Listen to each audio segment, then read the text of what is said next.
दंडकारण्य। दंडकारण्य एक ऐसा जंगल जिसमें सूरज की एक किरण भी आने से डरती थी। यहाँ के दिन भी काले घने अंधेरे में शुरू होकर अंधेरे के साथ कहीं खो जाते थे। गोदावरी और कृष्णा, ये नदियाँ दंडकारण्य से ऐसी बहती थी मानो नागिन भरी धूप में चमक कर कहीं जा रही हो। शायद उस समय इन बहती जलधाराओं के नाम भी नहीं थे। था तो बस एक ही सत्य, घना जंगल और जंगल के प्राणी। मानव ने इस जंगल में कभी प्रवेश भी नहीं किया था। यहाँ के पेड़ ही मानो राक्षस की तरह दिखते थे। हवा के झोंके संग अगर ये पेड़ डोलने लगे तो राक्षस की तरह करारा आवाज निकालते थे। जंगल में थे तो बस बड़े बड़े हाथी, दहाड़ते हुए शेर, नाचते हुए मोर और दौड़ लगाते हुए कई सारे हिरण। ऐसे समय में वाल्मीकि जी के कुटिया के बाहर साक्षात सरस्वती जी पधारी और आशीर्वाद देने लगी। उसी आशीर्वाद स्वरूप एक काव्य का निर्माण हुआ, वो है रामायण। उसी दंडकारण्य में रामायण की बातों को जाने तो तीन तेजस्वी मानवों ने पहली बार प्रवेश किया। वो थे राम, लक्ष्मण और सीता माता। एक पिता के दिए वचन को निभाने राम अपने भाई और पत्नी के साथ वनवास के लिए घर से तो निकले, पर पहुंचे इस दंडकारण्य में। दंडकारण्य की भूमि मानो इन तीनों के चरण स्पर्श से पावन हो गई। उस समय ऋषि मुनियों की कुटिया हुआ करती थी।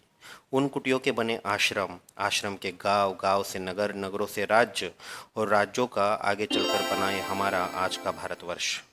उस दंडकारण्य से बना महाराष्ट्र। पहले तो राजा, फिर प्रजा, गांव, नगर, राजधानियां, राज्य और महान ऐसा राष्ट्र महाराष्ट्र बना। नया महाराष्ट्र जो बना एक जंगल के आवास से, वो तेजस्वी था, जवान था, नया था। नई उमंग, नया राज्य, नई संस्कृति और नया जीवन। सब कुछ था अति वैभव संपूर्ण। जैसी नई नवेली दुल्हन अपने श्रृंगार को आईने में निहारती है, वैसे ही ये महान राष्ट्र महाराष्ट्र की भूमि खुद को निहारती थी। महाराष्ट्र इतना सुंदर था कि आजू बाजू के राज्यों का ध्यान भी उसके तरफ खींचा चला रहा था। वही गौतम बुद्ध के अनुयायियों की नज़र महाराष्ट्र पे छा गई और इस महाराष्ट्र ने भी उनका स्वागत बड़े ही आदर और सत्कार के साथ किया। कुछ नया सीखने की चाह पहले से ही महाराष्ट्र के लोगों में थी और वो आज भी है। भगवान बुद्ध के अहिंसा और शांति के संदेश से महाराष्ट्र का मन पावन हो गया। भगवान बुद्ध भी इस धरती की देन हैं। उनके विचार बहुत ही सुंदर और वो खुद भगवान का एक अंश है, ऐसा यहाँ के लोगों ने माना।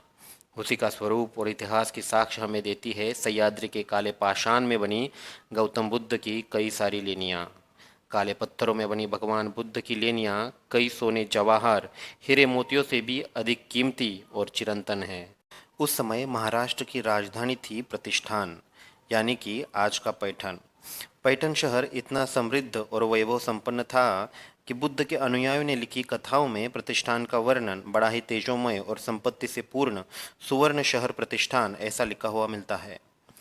कैसा होगा वो काल और वो समय। शालिवाहन मतलब शातवाहन कुल, उन्होंने पहले महाराष्ट्र पर राम राज्य किया। सम्राट शातवाहन बहुत ही कुशल राजा और दानशूर भी थे। वो इतने पराक्रमी थे कि चारों दिशाओं में बस उनके ही गुणगान लोग गाया करते थे। बाद में आए हाल शातवाहन राजा। वो बड़े ही नटखट और प्रिय स्वभाव के थे। गाथा सप्तशती नाम का ग्रंथ उन्होंने ही लिखा है। मराठी का नृत्य प्रकार लावनी जो है वो शायद उसी समय शुरू हुआ होगा, ऐसा लोगों का कहना है। यौन चांग जो कि एक चीनी प्रवासी था, उसने महाराष्ट्र के वर्णन में कहा है कि ये मरहट्टे लोग देह से बड़े ही कठोर, रंग से सांवले हैं, मन के अच्छे भोले पर बड़े ही अभिमानी और किसी ने झगड़ा किया तो तुरंत आक्रामक होने वाले भी हैं। ये यौन चांद ने जो बात कही है वो 90 दशक की यानी कि ईस्वी सन 880 के आसपास की है। इसी के चलते महाराष्ट्र में एक नए युग का आगाज हुआ।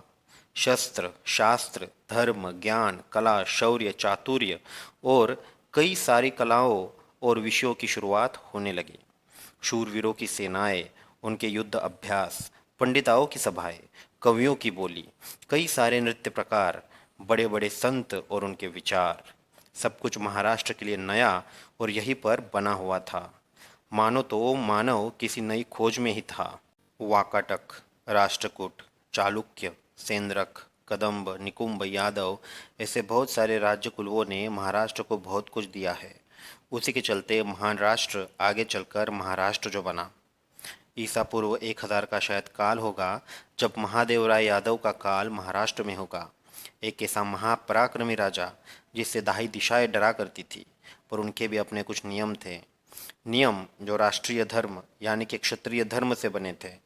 वो कभी भी किसी बालक या औरत पर तलवार नहीं चलाते थे। इसी के चलते मावड़ के राजा ने अपने बालक को गद्दी पर बिठाया और आंध्र में रुद्रम्बा नाम की एक राजकुमारी को राज्य करने के लिए गद्दी पर बिठाया गया कि महादेव राय इन राज्यों पर कभी भी युद्ध न पुकारे। यादवों का किला था देवगिरी, जिसमें कृष्णदेव, भिल्लम, शिंगन, महादेव राय जैसे यादवों के कई राजा हुए। राम के जैसे सब राजा थे। शांति का संदेश था, वैभव था। महाराष्ट्र में कई सारे संत थे। यादवों का नाम बहुत ही आस्था से लोग लेते थे। राजा राजा को राजा नहीं, अपना अभिमान लोग मानते थे। सरस्वती तो मानो महाराष्ट्र में ऐसे आकर ही बसी थी कि लोग संस्कृत में कई सारे ग्रंथ और कविताएं रचते थे। कई संत अपने काव्य और लोगों को समझ में आए ऐसे भाषा में उसका वर्णन भी करते थे। मानो तो आत्मा को तृप्ति मिले, जीवन शांति और समृद्धि से चले, ऐसा था उस काल का महाराष्ट्र यानी कि गंडकारण्य। एक 16 साल के बालक ने पूरी गीता का वर्णन मराठी में किया ताकि लोगों को समझ आ सके। संत ज्ञानेश्वर, योगीराज चांगदेव बहुत बड़े ज्ञानी और क्रोधित स्वभाव के थे। उनके क्रोध को बस एक बोली से शांत किया बालक थे संत निवृत्ति। विट्ठल यानी कि प्रभु विष्णु के ऊपर कई कविताएं रची, वो बालिका थी संत मुक्ताई। और बहुत सारे नाम है, पर एक था कि सरस्वती माता महाराष्ट्र में स्वर्ग छोड़ रहने आई थी। स्वतंत्रता, वैभव संपूर्ण जीवन, कला, सुवर्णकाल, मोतियों की बारिश, जमीन से उड़ती सोने की धूल और हिरन के कस्तूरी की महक, ऐसा था महाराष्ट्र। हमारे शिवाजी महाराज के जन्म के पहले का, बहुत पहले का महाराष्ट्र। मुगलों एवं परकीय आक्रमणों के पहले का महाराष्ट्र। सोने की चिड़िया, सोने की चिड़िया नहीं, सोने के बाद जैसा महाराष्ट्र। मेरा महाराष्ट्र, आपका महाराष्ट्र, मरहट्टों का महाराष्ट्र।